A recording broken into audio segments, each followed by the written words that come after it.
انجیر اور زیتون میں کوئی خاص چیز ہے جس کی اللہ نے قرآن میں قسم اٹھائی ہے؟ اللہ تعالیٰ کی عادت ہے کہ کبھی بھی اپنے پیغمبروں کی خوراک وہ چیز نہیں بناتے جو صحت کے لیے نقصان دہ ہو، اور قرآن میں ایسی چیز کا تذکرہ نہیں کرتے بطور نعمت کے جو صحت کے لیے نقصان دہ ہو۔ تو اس یقیناً انجیر اور زیتون میں کوئی اضافی چیزیں ہیں کہ اللہ نے قرآن میں انار کا بھی ذکر کیا، اللہ نے انگور کا بھی ذکر کیا، مگر میرے علم میں ایسی کوئی آیت نہیں جس میں انار یا انگور کی قسم اٹھائی ہو۔ تو یہ بھی یقیناً بہت بہترین پھل ہے، لیکن انجیر اور زیتون کی اللہ قسم اٹھا رہے ہیں کہ یہ گواہ ہے کہ انسان بہت بہترین ہے۔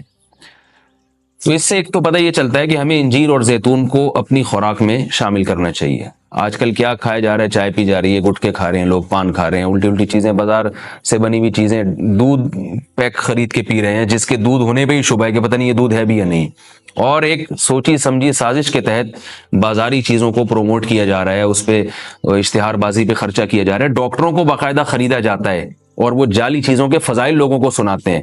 لوگ یہ سمجھتے ہیں کہ ڈاکٹروں میں دو نمبری ہو ہی نہیں سکتی، یہ غلط ہے۔ بہت سارے ڈاکٹر لوگوں کو بہت ساری غلط چیزوں پہ لگا رہے ہیں۔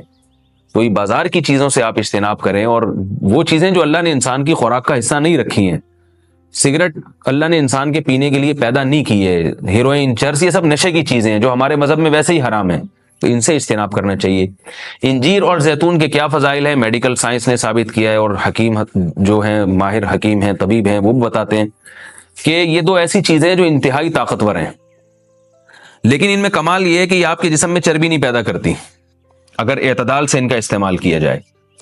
ہم دیکھتے ہیں کہ جب بھی کوئی چیز بہت زیادہ انرجی دیتی ہے ہمیں، تو ساتھ ساتھ ایک اس کے ساتھ مصیبت یہ ہوتی ہے کہ وہ موٹاپا بھی لاتی ہے، وہ چربی بھی بڑھاتی ہے، وزن بھی بڑھاتی ہے۔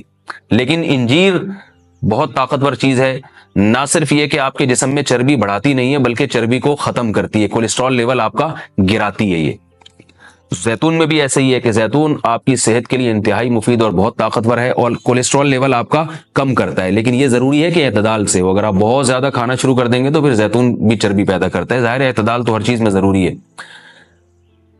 اور کچھ چیزیں ایسی ہیں انجیر اور زیتون میں جو میڈیکل سائنس کہتی ہے کہ انجیر پیٹ کے کیڑوں کو ختم کرتی ہے، انجیر قبض کو ختم کرتی ہے۔ قبض کا سب سے بہترین علاج ہی انجیر ہے۔ لوگ اس طرف توجہ نہیں دیتے، دوائیں کھاتے ہیں، ایلوپیتھک دوائیں کھاتے ہیں، اس کے سائیڈ ایفیکٹ بہت سارے ہوتے ہیں۔ تو اگر ہم اپنی خوراک میں روزانہ کچھ نہ کچھ انجیر کا استعمال رکھیں تو بہت ساری بیماریوں سے انشاءاللہ ہماری حفاظت ہو جائے گی۔ انجیر میں خاص بات یہ بھی ہے کہ یہ خون پیدا کرتی ہے، سالے خون جسم میں بناتی ہے، لیکن انجیر کے استعمال کا طریقہ یہ ہے کہ اس کو بہت زیادہ چبا کے کھانا چاہیے اچھی طرح۔ زیتون میں بھی اللہ نے بہت کچھ رکھا ہے۔ قرآن مجید میں اللہ تعالیٰ نے زیتون کی الگ سے بھی فضیلت بیان کی ہے۔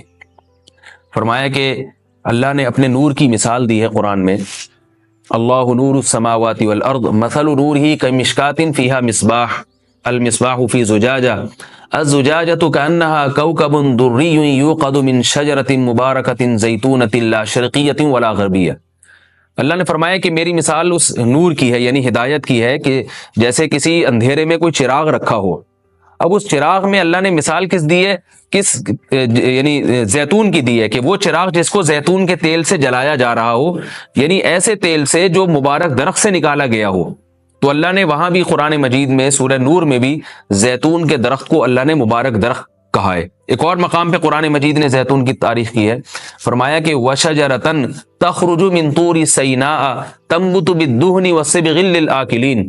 اللہ وہ ذات ہے جس نے ایسا درخت پیدا کیا جو طور سینا میں پیدا ہوتا ہے، یعنی کوہ طور میں پیدا ہوتا ہے وہ درخت، اور تنبت بالدہن جو تیل لے کر پیدا ہوتا ہے، اور صبغ للآکلین کھانے والوں کے لیے سالن کا کام دیتا ہے، یعنی لوگ روٹی اس تیل سے لگا کے کھاتے ہیں، سالن کا کام دیتا ہے وہ۔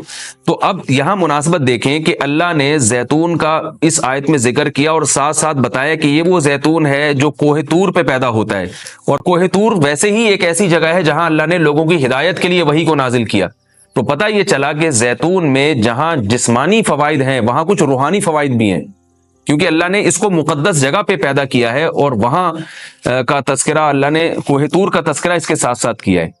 اور اس آیت میں بھی ایسا ہی ہے، جہاں اللہ نے زیتون کا ذکر کیا آگے فوراً وطور سینا کوہ طور کی اللہ نے قسم اٹھائی ہے۔ تو اس سے پتہ چلتا ہے کہ زیتون میں جہاں جسمانی فوائد ہیں، کچھ روحانی فوائد بھی ہیں۔ روحانی کا مطلب یہ ہے کہ اس کے کھانے سے عین ممکن ہے کہ آپ کی کچھ روحانی ترقی بھی ہو، شاید اللہ کی محبت میں اضافہ ہو، گناہوں سے نفرت پیدا ہو، یا اس کے سے جسم میں کوئی ایسی تبدیلی آ۔ میں کوئی یقینی بات نہیں کر رہا، لیکن قرآن میں اس طرف اشارہ ملتا ہے۔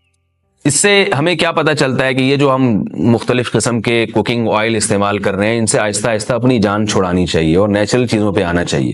ایک آپ کو میں ایک تحقیق یہ بھی بتاتا ہوں کہ میڈیکل سائنس یہ کہتی ہے کہ یہ جو کولیسٹرول ہے نا اور جو چربی ہے، یہ دیسی گھی سے نہیں پیدا ہوتی، یہ ہم جو آرٹیفیشل آئل استعمال کر رہے ہیں جن میں پتہ نہیں کیا کیا ملایا جاتا ہے، اس سے نقصان ہوتا ہے، جبکہ لوگ دیسی گھی سے اجتناب کرتے ہیں۔